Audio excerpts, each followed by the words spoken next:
Hello friends, my name is Dr. Rakesh Jadhav. I am a senior radiation oncologist at Cancer Centers of America, Nasik, and I have 13 years of experience in radiation oncology. Many of the patients ask me what is radiation therapy or radiotherapy.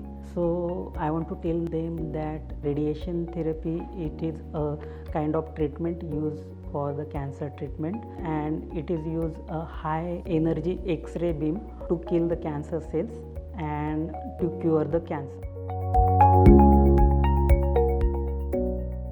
These are two types mainly. One is called as external beam radiation therapy or EBRT. It is given by highly sophisticated machine. It is called as a linear accelerator. We have here Elekta Versa HD machine. It is external beam radiation is given from the outside of the body.